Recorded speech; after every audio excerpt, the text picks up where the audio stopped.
Good evening everyone, सभी को नमस्कार। आप लोगों में से कुछ लोगों की स्पेशल मुझसे रिक्वेस्ट आई थी कि सर एक हिंदी में वीडियो बना दीजिए, मूड कोर्ट फाइल कैसे बनाएं। तो बेसिकली जो मूड कोर्ट है ये एलएलबी 6 सेमेस्टर के छात्रों का 100 नंबर का ये प्रैक्टिकल है, जिसमें एक फाइल बनानी होती है और ये फाइल बड़ी ही महत्वपूर्ण है। तो ऐसे में अगर हम फाइल बहुत अच्छे तरीके से बनाते हैं तो निश्चित रूप से हम अच्छे नंबर स्कोर करने में सफल होते हैं। तो अगर हम देखते हैं तो ये मूड कोर्ट फाइल को हम 3 भागों में बांट सकते हैं, part 1, part 2 and part 3। Part 1 की अगर हम बात करें तो मूड कोर्ट पार्ट 1 में 3 लॉन्ग क्वेश्चन लिखने हैं, जिसमें क्वेश्चन नंबर 1 मूड कोर्ट क्या है, मूड कोर्ट से विधि के विद्यार्थियों को क्या लाभ है। क्वेश्चन नंबर 2 मूड कोर्ट बताते हुए मूड कोर्ट एवं परीक्षण न्यायालय ट्रायल कोर्ट में क्या अंतर है स्थापित कीजिए।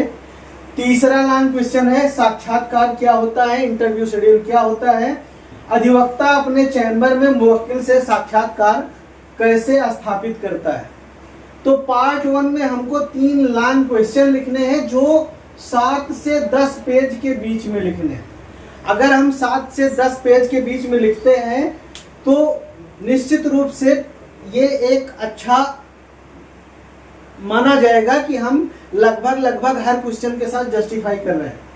तो पार्ट 1 में 3 लॉन्ग क्वेश्चन लिखने हैं जो 7 से 10 पेज में लिखने हैं। इसके बाद आता है पार्ट 2, जिसको हम कह सकते हैं इंटर्नशिप पार्ट। इसमें क्या करना है कि प्रत्येक विद्यार्थी को कम से कम 4 सप्ताह का प्रैक्टिकल एक्सपीरियंस, जिसको हम कहते हैं व्यवहारिक अनुभव, किसी अधिवक्ता के निर्देश में, किसी अधिवक्ता के अंडर में जाकर के आप कोर्ट का प्रैक्टिकल एक्सपीरियंस लेंगे और वो अधिवक्ता अपने लेटर पैड पर एक इंटर्नशिप सर्टिफिकेट आपको जारी करके देगा। वो क्या जारी करेगा इसका फॉर्मेट हमने आप लोगों को पहले ही उपलब्ध करा दिया है। अगर किसी तक नहीं पहुंचा है तो कॉलेज में आ जाओ, मैं भेज दूंगा, या ऑन रिक्वेस्ट मैं आपको दोबारा ग्रुप में डाल दूंगा। तो 4 सप्ताह का प्रैक्टिकल एक्सपीरियंस अधिवक्ता अपने लेटर हेड पे लिख करके देंगे। इसके बाद दूसरा आता है कि आप जिस भी एडवोकेट के चैम्बर में जाएंगे उस अधिवक्ता के यहाँ बहुत सारी फाइलें होंगी, उनमें से आप एक सिविल केस, एक criminal case, whether it is decided और कंटिन्यूड इन कोर्ट, चाहे वो मामला निस्तारित कर दिया गया है या वो मामला अभी विचाराधीन है, दोनों ही परिस्थितियों में आप एक सिविल केस और एक क्रिमिनल केस का चयन करेंगे और उसको अपनी फाइल में मेंशन करेंगे। ये है पार्ट 2 इंटर्नशिप का। इसमें क्या करना है, एक इंटर्नशिप सर्टिफिकेट लेना है जो कम से कम 4 सप्ताह से कम का न हो। दूसरा, एक सिविल केस, एक क्रिमिनल केस हमको अधिवक्ता के चैम्बर से लिखना है। इसके बाद आता है पार्ट 3, जिसको हम पार्ट 3 में क्या करना है कि मूड कोर्ट जो आपने कॉलेज में किया है, हमने बहुत सारे मूड कोर्ट कराए हैं और आप लोगों को हमने 3 प्रॉब्लम दी थी लिखने के लिए, जिसमें से moot court problem 1, moot court problem 2, moot court problem 3। तो मूड कोर्ट समस्या 1 जो थी वो थी अमित वर्मा वर्सेज स्नेहा शर्मा की, जो हाई कोर्ट में अपील थी अंडर मेंटेनेंस भरण पोषण के वाद को लेकर के, मैट्रिमोनियल डिस्प्यूट था। दूसरा मूड कोर्ट समस्या 2 जो उत्तर प्रदेश राज्य बनाम जसवंत मिश्रा, ये भारतीय न्याय संहिता पर आधारित वाद था। तीसरी हमारी जो प्रॉब्लम थी मूड कोर्ट प्रॉब्लम 3 समस्या 3, वो रविंद्र कुमार बनाम लोक सूचना अधिकारी कानपुर डेवलपमेंट अथॉरिटी, ये राज्य जन सूचना आयोग में अपील थी। इस तरीके से हमारी ये 3 प्रॉब्लम थी। अब सवाल ये पैदा होता है कि कुछ लोग ये नहीं समझ पा रहे हैं कि हमको लिखना क्या है इसमें।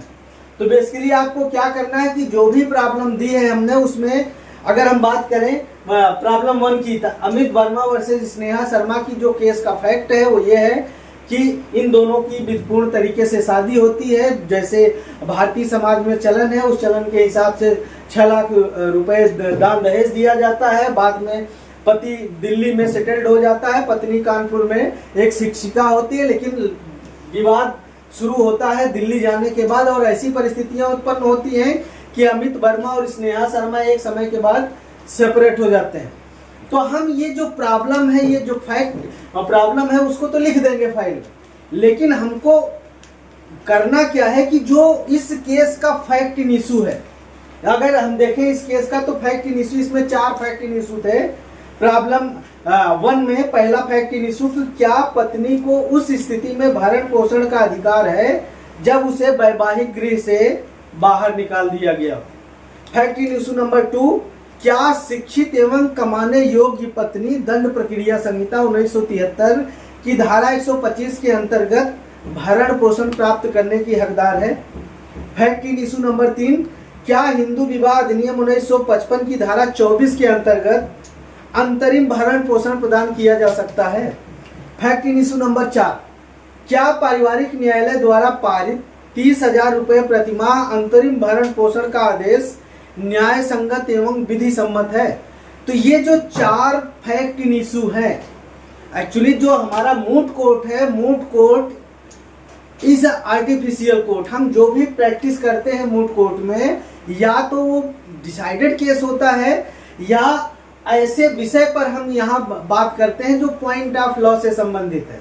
तो ऐसे में हम जो भी करेंगे, ये जो फैक्ट इन इशू है, इन्हीं पे कानून क्या कहता है, इन विषयों से संबंधित, फैक्ट इन इशू से संबंधित कौन सा कानून है, अगर कोई स्पेशल लॉज है तो उसका मेंशन करेंगे, सुप्रीम कोर्ट, हाई कोर्ट का कोई प्रोमिनेंट जजमेंट है तो उसको मेंशन करेंगे, और दोनों पक्षों की तरफ से, चाहे वो प्लेंटिफ है चाहे डिफेंडेंट है, दोनों तरफ का आर्गुमेंट तैयार करते हैं और इस तरीके से लिखते हैं। तो हम सेम यही प्रोसेस प्रॉब्लम 1, प्रॉब्लम 2, प्रॉब्लम 3 में फॉलो करेंगे। इस तरीके से हमको करना क्या है कि जो भी प्रॉब्लम दी गई है, उस प्रॉब्लम के जो फैक्ट इन इशू है उससे संबंधित जो कानून है, चाहे वो अगर संवैधानिक प्रावधान है, चाहे वो कोई विधिक प्रावधान है, या किसी हाई कोर्ट का, सुप्रीम कोर्ट का कोई प्रोमिनेंट जजमेंट है, उन सब को मेंशन करते हुए हम आर्गुमेंट तैयार करेंगे। लास्ट में उसका जो कुछ है उस सबको मेंशन करते हुए हम अपनी फाइल बनाएंगे।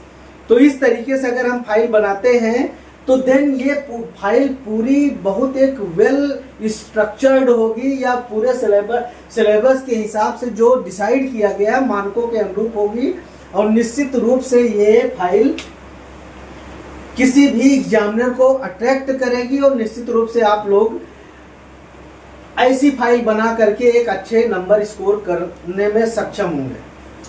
तो ये पूरा प्रोसेस है जिस तरीके से हम पूरी फाइल बना सकते हैं। बाकी अगर आप लोगों में से किसी की कोई क्वेरी हो तो department of law BSSD college में आप आइए, या जो कॉलेज का ग्रुप है उसमें आप कह देंगे तो हम आपको उसमें क्वेश्चन डाल देंगे। चूंकि अब परीक्षा होगी, परीक्षा के जस्ट बाद प्रैक्टिकल होगा, तो अगर किसी को कोई क्वेरी है तो डिपार्टमेंट में आकर के हमसे मिल सकते हैं, या मुझको मैसेज कर दीजिए, फ़ोन कर दीजिए, मैं आपकी समस्या का समाधान कर दूंगा।